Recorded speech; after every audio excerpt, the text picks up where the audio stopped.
Kembali lagi bersama Cinema Film. Kali ini saya akan membahas sebuah film yang berjudul Spiral from the Book of the South. Film ini merupakan garapan Darren Lynn Bouswell yang ditulis oleh Josh Stolberg dan Peter Goldfinger.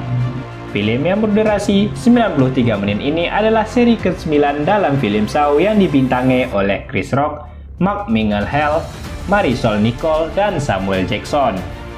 Dalam film ini menceritakan seorang detektif Zack Banks yang bertanggung jawab atas investigasi mengerikan terhadap kasus pembunuhan. Kasus pembunuhan ini mengingatkan mereka pada masa lalu yang mengerikan. Oh, Detective Banks, do you know where...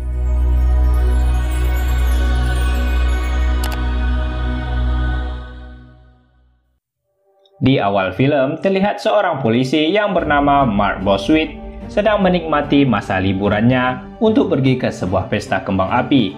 Kemudian terlihat seorang wanita yang telah dicopet oleh seorang pria misterius.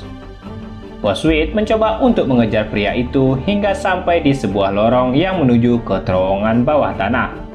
Kemudian di sana dirinya melihat orang itu sedang duduk di sebuah kursi. Setelah didekati, ternyata itu hanyalah sebuah patung.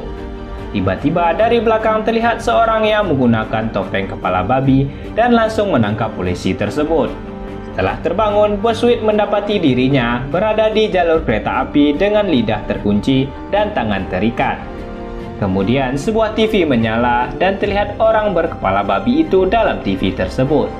Orang itu mengatakan bahwa dirinya ingin bermain. 3 kereta akan tiba dalam 2 menit. Dirinya harus menentukan pilihannya dengan cara memutuskan lidahnya untuk bisa selamat. Atau tidak, kereta akan datang dan menabraknya. Kemudian Bouswell mencoba untuk melepaskan lidahnya yang terkunci.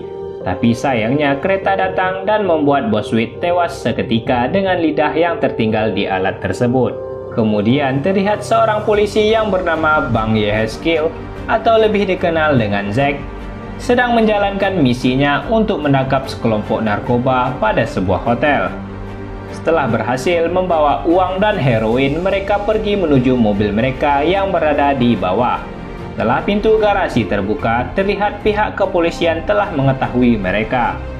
Di sana, salah satu dari polisi itu mengenali Zack. Di kantor polisi, terlihat seorang atasan polisi yang bernama Angie Garza sedang memarahi Zack karena dirinya tidak melakukan tugasnya dengan timnya dan hanya mementingkan dirinya sendiri. Kemudian seorang polisi datang yang bernama William Seng. Ia merupakan orang yang disuruh oleh Kapten Angie Garza untuk menjadi rekan percobaan Zack. Lalu mereka berdua mendapatkan sebuah tugas untuk menyelidiki kasus kematian tunawisma pada rel kereta api, dan mereka pergi menuju tempat TKP.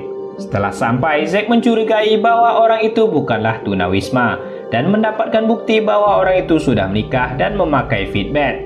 Kemudian Zack kembali ke kantor polisi dan mendapatkan sebuah paket yang berisi sebuah flash disk. Setelah diputar, flash disk itu berisi sebuah video yang mana di dalam video tersebut Zack mendapatkan sebuah gambar spiral yang terdapat di gedung pengadilan. Lalu mereka bergegas untuk pergi ke gedung pengadilan tersebut. Di sana mereka menemukan sebuah kotak yang berisi lidah orang yang mati pada rel kereta api tersebut. Dan Zack mendapatkan sebuah tanda pengenal polisi yang bernomor 453. Setelah dibawa ke kantor polisi, mereka mendapatkan bahwa itu milik salah satu anggota mereka, yaitu Mark Bouswell. Kapten Angie Garza lalu memerintahkan anak buahnya untuk menangkap pelakunya. Tetapi di sana Zack terlibat adu mulut dengan salah satu seorang polisi di sana karena Zack menginginkan bahwa dirinya harus menjadi pemimpin dalam tugas tersebut. Setelah itu Zack pergi. Kapten Angie Garza mencoba untuk mengejarnya dan berbicara kepada Zack. Setelah kembali, Kapten Angie Garza menetapkan Zack sebagai pemimpin dalam kasus tersebut. Pada siang harinya, Zack pergi ke rumah istri Bouswell untuk memberitahukan bahwa suaminya telah meninggal. Setelah berbicara mengenai suaminya, Zack pulang ke tempat kediamannya yang berada di sebuah apartemen.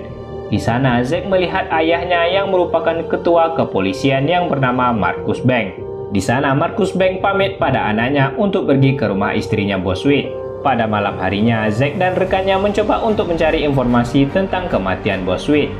Di sana mereka menyuruh rekannya Fit dan Kraus untuk mengecek CCTV yang berada di depan sebuah toko.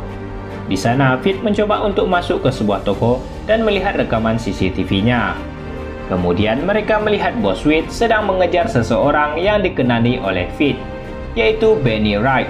Ia merupakan seorang penipu yang tinggal di sebuah gedung roti yang telah terbakar. Fit mencoba meminta sebuah senjata dan akan pergi ke gedung roti tersebut. Zack menyuruh William untuk pulang ke rumahnya karena kerja pada hari ini telah selesai. Fit telah sampai dan masuk pada gedung roti dan melihat seseorang sedang tidur. Kemudian Fit mendekatinya dan membuka kain yang menutupi orang tidur tersebut.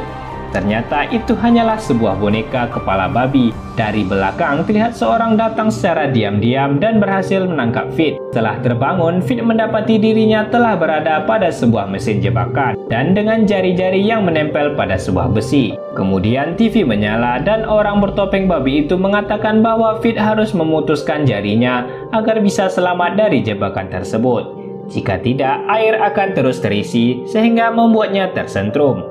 Di sana, Fit tidak berhasil dan membuat dirinya tewas dengan jari-jari yang terputus semua. Pada siang harinya, detektif Zack mendapatkan sebuah paket yang berisi sebuah flash disk. Di dalam sebuah video, mereka melihat spiral itu lagi pada sebuah mobil dan sebuah boneka yang berada pada bawah jembatan. Mereka kemudian pergi menuju ke lokasi tersebut. Setelah sampai, Zack mencoba untuk membuka mobil itu dan menemukan babi yang telah mati dan sebuah kotak. Setelah dibuka, kotak itu berisi jari-jari dari detektif Fit yang telah putus. Zack kemudian menghubungi Kraus untuk mencari lokasi terakhir yang dikunjungi oleh Fit. Setelah berdiskusi, Zack mencoba untuk mencari keberadaan Benny Wright yang merupakan orang terakhir yang dijumpai oleh Boswit. Zack dan William mencoba untuk pergi ke tempat penjualan narkoba, di mana Benny selalu membeli narkoba pada tempat tersebut. Setelah menyusun rencana, mereka berhasil masuk ke dalam gedung tersebut dan mencoba untuk menginterogasi seseorang di sana. Tetapi orang itu mengatakan bahwa Benny Wright telah mati karena overdosis. Kemudian Zack dan William mencoba untuk berdiskusi tentang kasus yang mereka hadapi.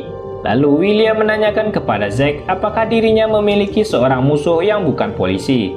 Setelah itu mereka pergi ke sebuah tempat untuk menemui rekan lamanya yang bernama Peter dan Levi. Ia adalah rekan lama Zack di kepolisian yang berbohong karena telah membunuh seseorang yang tidak bersalah. Di sana, Zack tidak mendapatkan informasi dari rekan lamanya dan mencoba untuk pulang. Di pagi harinya, Zack mencoba untuk menghubungi William, tetapi tidak mendapatkan jawaban. Kemudian tiba-tiba seseorang datang dan membawa sebuah paket. Setelah dibuka, Zack melihat sebuah kulit dan selembar kertas yang bertuliskan, "Aku di bawah kulitmu, Detektif Bank. Hati-hati saat kau cari lebih banyak mayat. Kuambil kepalamu." Kemudian mereka melihat kulit itu memiliki sebuah tato yang sama seperti milik William dan menyatakan bahwa William telah tewas. Di dalam kulit tersebut, mereka menemukan sebuah benda yang bernama Constantine Pen. Zack mengetahui sebuah tempat karena nama benda tersebut. Lalu mereka pergi ke tempat itu. Di sana, Zack mengatakan bahwa dulunya tempat ini bukan merupakan toko daging, melainkan toko Constantine. Setelah masuk pada bagian belakang toko itu, mereka melihat sebuah tubuh manusia yang telah terpisah dari kulitnya. Setelah pihak kepolisian datang, mereka mencoba untuk mengidentifikasi potongan-potongan dan hasil rekaman di sana, dan mendapatkan bahwa William telah dibunuh dengan cara dikuliti. Di kantor polisi, Kapten Anggi Garza mencoba untuk menyelesaikan kasus Pites. Sedangkan Zack mendapatkan informasi bahwa terdapat seorang polisi yang diserang oleh orang yang memakai topeng babi. Dan Zack menuju ke lokasi polisi itu. Di sana, Zack mengingat kembali isi surat yang didapatnya dan berhasil menerjemahkan arti dari surat tersebut, di mana surat itu berisi ancaman bagi kepala polisi, yaitu Kapten Anggi Garza. Zack kemudian mencoba untuk menghubungi Kapten Anggi Garza, tetapi tidak mendapatkan jawaban. Di sisi lain, Kapten Anggi Garza pergi ke sebuah basement kantor polisi. Di sana, ia melihat orang bertopeng babi itu ada di sana. Anggi mencoba untuk keluar, tetapi pintu di sana terkunci dengan sendirinya. Orang itu lalu melemparkan bom asap dan membuat Kapten Anggi Garza menjadi tidak sadarkan diri. Detektif Zack yang panik langsung bergegas menuju ke kantor polisi untuk mencari keberadaan Kapten Anggi. Setelah terbangun, Kapten Anggi Garza mendapatkan dirinya telah berada pada sebuah jebakan. Di sana, rekaman itu mengatakan bahwa Kapten Anggi Garza harus memotong tulang sumsumnya agar dirinya bisa selamat. Jika tidak, tumpahan lilin akan keluar dari pipa yang berada di atasnya dan menyirami wajahnya. Zack bergegas pergi menuju basement kantor polisi, tapi sayangnya pintu basement itu terkunci. Setelah berhasil membuka pintu basement, mereka masuk dan mendapatkan bahwa Kapten Anggi Garza telah tewas dengan wajah yang dipenuhi oleh lelehan lilin yang telah membeku. Zack keluar dari basement itu dan menyuruh petugas kepolisian di sana untuk mengunci semua pintu. Dan Zack meminta untuk melihat CCTV yang berada di tempat kejadian. Setelah melihat, terdapat beberapa detik hasil rekaman CCTV telah dihapus seseorang. Kemudian polisi itu mencoba untuk melihat riwayat orang yang bisa mengakses CCTV tersebut. Di antaranya Peter dan Levi dan Marcus Bank. Zack kemudian pergi ke tempat Peter berada. Setelah masuk, Zack ditelepon oleh ayahnya. Ketika Zack ingin keluar dari tempat tersebut, tiba-tiba seseorang datang dan menangkapnya. Di sisi lain, Marcus Bank yang pergi sendirian untuk mencari pembunuh tersebut juga berhasil ditangkap oleh orang itu. Setelah terbangun, Zack mendapati dirinya telah diborgol pada sebuah pipa. Zack melihat sebuah gergaji dan mencoba untuk memotong borgol itu, tetapi tidak berhasil. Dan Zack melihat sebuah kawat dan mencoba untuk melepaskan borgol yang mengikatnya. Setelah berhasil terlepas, Zack melihat seseorang yang diikat dengan kepala yang ditutupi oleh sebuah kain. Zack mencoba membukanya dan ternyata itu adalah Peter dan Levi. Zack kemudian mengambil rekaman yang berada pada leher Peter dan memutarnya. Rekaman itu mengatakan bahwa Zack harus mencari kunci untuk membebaskan Peter dari ikatan tersebut. Jika tidak, akan ada serpihan kaca yang akan datang mengenainya. Mesin mulai berjalan dan botol itu satu persatu dipecahkan, lalu dilontarkan ke Peter. Zack mencoba untuk bersembunyi. Setelah mesin berhenti, Zack mencoba untuk menyelamatkan Peter lagi. Tapi sayangnya mesin itu kembali berjalan dan Zack mencoba untuk bersembunyi lagi. Lalu Zack melihat sebuah tong dan kunci di tong tersebut. Kemudian Zack mencoba untuk menyelamatkan Peter dengan cara berlindung pada tong itu. Tapi sayangnya Peter telah tewas. Sebuah pintu terbuka dan Zack mencoba untuk menelusuri pintu tersebut.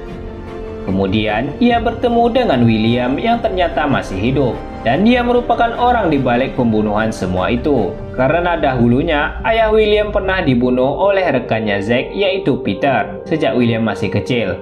Dan sekarang William mencoba untuk balas dendam dengan cara bekerja sama dengan Zack untuk memburu polisi korup. Zack menerima tawaran William dengan syarat bahwa ayahnya akan bebas. Kemudian William menelpon 911 dan mengatakan bahwa ada orang gila menggunakan senjata di tempat mereka. Lalu William menembakkan senjata dan memberikan senjata itu kepada Zack. Mereka lalu pergi menemui ayah Zack. Di sana, ayah Zack telah diikat dengan darah yang terus keluar dari selang infus tersebut. Ayahnya Zack menyuruhnya untuk menembak William. Tapi di sana, William mengatakan bahwa peluru senjata itu hanya tersisa satu lagi dan harus digunakan untuk menembak target untuk membebaskan ayahnya. Terlihat pihak kepolisian telah sampai pada tempat tersebut. Zack menembaki target untuk membebaskan ayahnya. Setelah berhasil, William mencoba untuk pergi. Zack mencoba untuk mengejarnya. Di sisi lain, polisi telah sampai dan memotong pintu masuk tempat itu. Ketika Zack sedang memukul William, polisi berhasil masuk dan di saat itu tali yang masih mengikat Marcus Bank tiba-tiba saja menariknya dan membuat dirinya seperti boneka yang ada pada video saat itu. Zack mencoba untuk menghentikan polisi itu. Tapi di sana mesin pada tangan Marcus Bank mengeluarkan senjata dan mengarahkan senjata itu ke arah polisi. Hal tersebut membuat polisi di sana menembakinya secara brutal, hingga membuat Marcus Bank tewas. Di akhir film, William berhasil melarikan diri menggunakan sebuah lift. Terima kasih telah menonton review film ini. Jika kalian suka dengan film ini, kalian bisa memberikan like. Dan jika tidak, kalian bisa memberikan dislike.